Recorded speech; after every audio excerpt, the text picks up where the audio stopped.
সারাদিন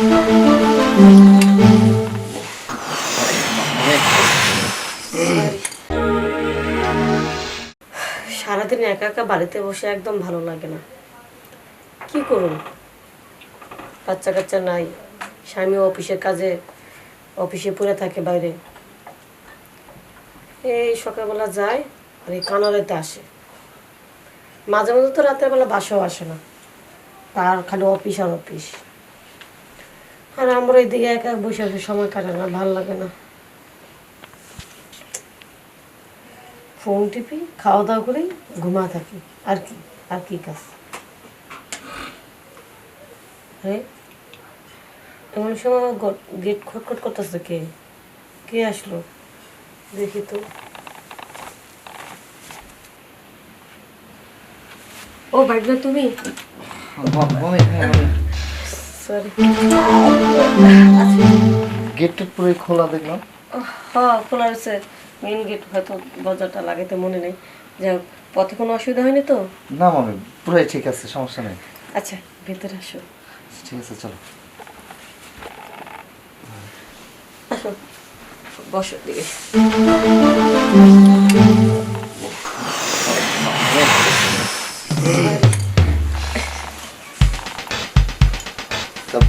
মামার কি খবর? মামা কেমন আছে? কই আছে? কই আর থাকবো, সারাক্ষণ শুধু অফিস আর অফিস, অফিসের কাজ কাম নিয়ে অফিসে রয়েছে। তুমি এসে ভালো হয়েছে, একা একা বাড়িতে থাকি, আমার অনেক কষ্ট হয়, একা একা কি সময় কাটে। এখন তুমি এসে তোমার সাথে গল্প করুম, সময় কেটে দেবো। না, সেটা তুমি খারাপ বলোনি, কিন্তু আমার সাথে আর কয়দিন গল্প করবো? আমি তো এক দুদিন পরে চলেই যাবো। হ্যাঁ, তা তো যাবা, কিন্তু এবার কিন্তু সহজে যেতে দিচ্ছি না, অনেকদিন থাকতে হবে। আচ্ছা, দেখা যাক কয়দিন থাকতে পারি। আমার সময় তো খুব বেশি না, একটা চাকরির জন্য অ্যাপ্লাই করছিলাম, সম্ভবত চাকরিটা হয়ে যাবে, তো ভাবলাম চাকরি হওয়ার আগ পর্যন্ত কিছুদিন মামা বাড়ি থেকে বেড়ে আসি। আচ্ছা ঠিক আছে, তুমি যেহেতু অনেক দূর থেকে জার্নি করে এসো, তুমি তাহলে একটু বসো, আমি তোমার জন্য একটু নাস্তা পানির ব্যবস্থা করতেছি। তাহলে আমি ফ্রেশ হয়ে নিই। আচ্ছা আচ্ছা, ওকে। আল্লাহ, মামির হাতের খাবার কি যে মজা, মানে অসাধারণ রান্না করে, অসাধারণ।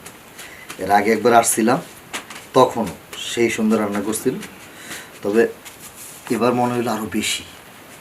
সবচেয়ে বড় বিষয় হলো মামি দেখতে কিন্তু আগের চাইতে পুরো একদম রসালো হয়ে গেছে। আবার আজকে দেখলাম তার শাড়ির আঁচলটা পড়ে গেল। আহ, কি সিন! হ্যাঁ, মাথায় নষ্ট। মতো দেখে একটা মেয়ে বিয়ে করবো, চাকরিটা হোক আগে, তারপরে মামির মতো সুন্দর দেখে একটা মেয়ে বিয়ে করে নেব।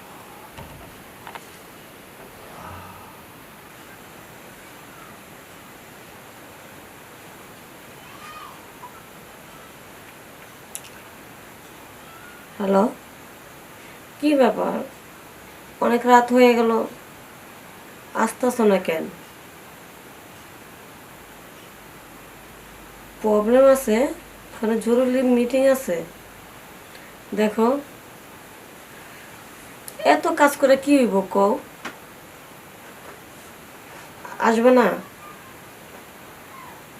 আচ্ছা শোনো, তোমাকে তো বলতে ভুলে গেছি, ভাইগনা আসছে। আচ্ছা ঠিক আছে, না আসলে আর করার কি। আচ্ছা,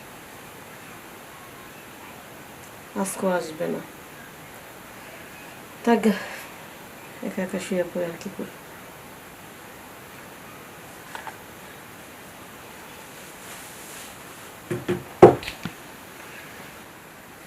উনি জানে যে আমি একা ঘুমাইতে ভয় পাই, ওনাকে বলি যে যত ব্যস্ত দিনের বেলা থাকবা, ঠিকঠাক মতন বাসা চলে আসবা, রাত যতই হোক না কেন। আজকে নাকি আসতে পারবে না, সেই দিন তো স্বপ্ন দেখে একেবারে ভয়ে এত ভয় পাইছিলাম, সেই ভয়ে এখন আমার ভিতর থেকে কাটে নেই। আজকে নাকি একা ঘুমোতে হইব। আচ্ছা, ভাগ্নে তো আইছে, আমার যেহেতু ভয় লাগতেছে, আমি ভাগ্নের রুমে যাই শুয়ে থাকি।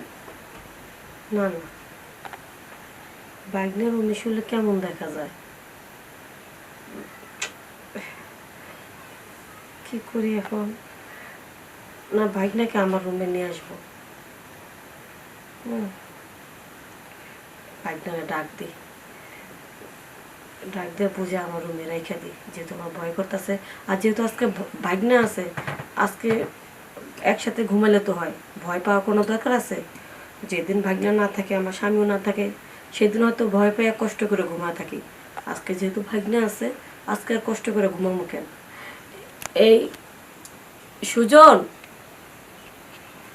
শুনতেছে না কেন? আচ্ছা আমি যাই। সুজন, তুই ড্রয়িং রুমে বসে ঝিমতাছস? আর আমি তো তোর রুমে গেলাম, দেখলাম তুই নাই। আর রুম থেকে তুই এখানে ঘুমাচ্ছিস কেন? না আমি হয়েছে কি অনেক জার্নি করে আসছি না, শরীরে ক্লান্ত। তারপরে তোমার হাতের খাবার খায়া নাম আমি একবার পুরো লোট বেশি ক্লান্ত হয়ে গেছে, আর তাই জন্য বসে ছিলাম, কোন সময় শুয়ে পড়ছি, ঘুমাই গেছে বলতে পারিনি। ও আচ্ছা, তুই একটু আমার রুমে আস, কথা আছে। তোমার সঙ্গে আচ্ছা ঠিক আছে, চলো।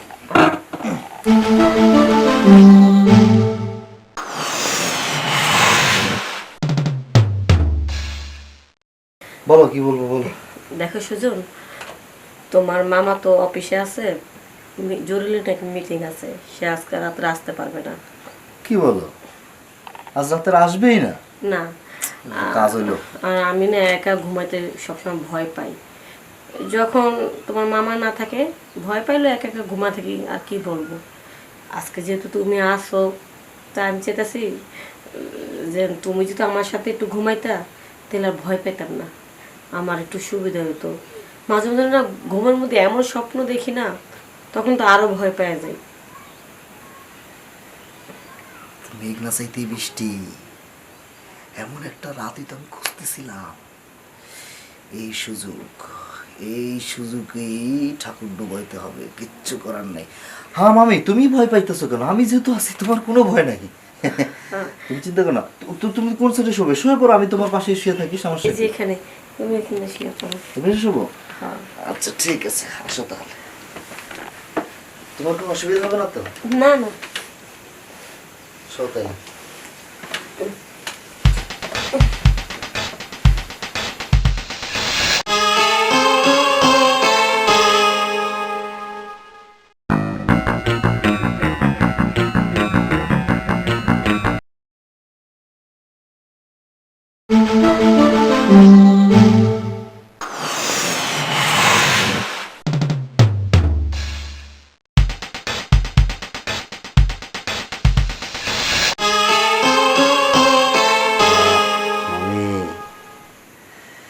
শিয়ালে মুরগি ধরলে ছাড়ে, কিন্তু খাটাসে ধরলে আর ছাড়ে না। কিন্তু মামি, তুমি আজকে খাটাস নিয়ে আসছো তোমার কাছে। তুমি কি করে আজকে ছাড়া পাইবা? তোমার এত সুন্দর রূপ যৌবন, হ্যাঁ, এটা দেখে কি আর মাথা ঠিক থাকে?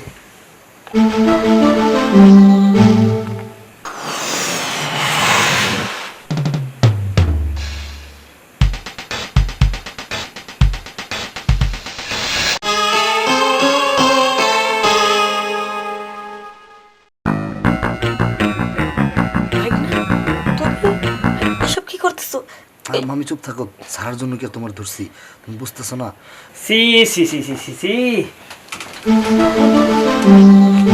মামা মামা চুপ, কেমন আছি? এদিকে এদিকে হারামজাদার একটা।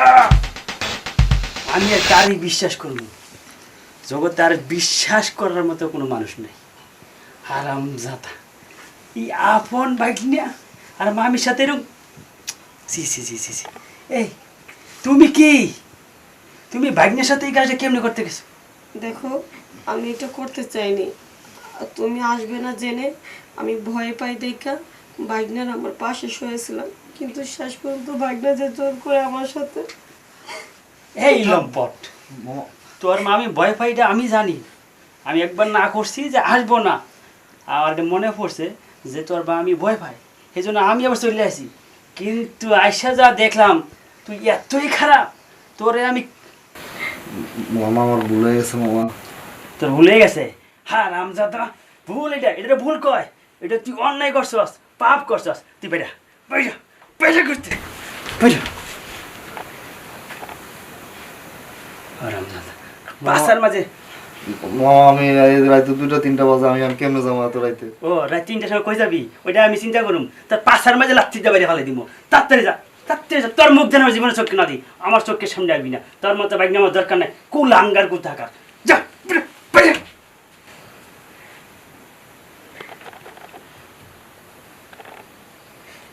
আমি জানতাম না যে বাইক না আমার সাথে এরকম করবো, তাহলে বাড়ির ভিতরে ঢুকতে দিতাম না।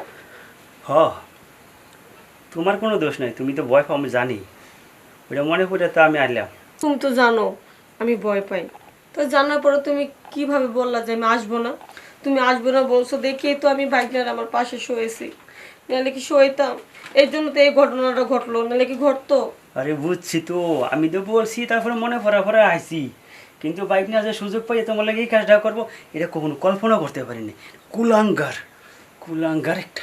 আচ্ছা যাই হোক, ওটা যা বাইক না হইছে- দোষ না, বাইক না বয়সের দোষ। ও বয়সের দোষ, এত পক্ষটাই না, বয়স তো সবারই হয়, সব বাইক নিয়ে কীরকম তাইলে আর দেশটা চলতো না, পৃথিবীটা চলতো না। যা হয়েছে হয়েছে, যদি মানুষ না জানে ওটা আমি আর কেউ জানাইতেও চাই না। তুমি আমার বউ আমার বউরে থাকবা, যাও ওর বয়সের দোষ আর তোমার দোষ আছে। এই তুমি একটু কষ্ট করে থাকতা, তুমি ওরে কে গলায় গুজরাই নিয়ে ঘরে শুয়েছ। এরকম জানলে তো কষ্ট করে থাকতাম। আচ্ছা তুমি বসো, আমি অত বিশ্বাস করতে নাই। ওয়াশরুম থেকে আহি। হাই হাই হারাম জাদা তো কাম সেরা হইছে। কার কাছে কইলো আমারই মান সমান যাইব, বউ আমার ভাগ্য আমার এই দিকে ভুইন আমার।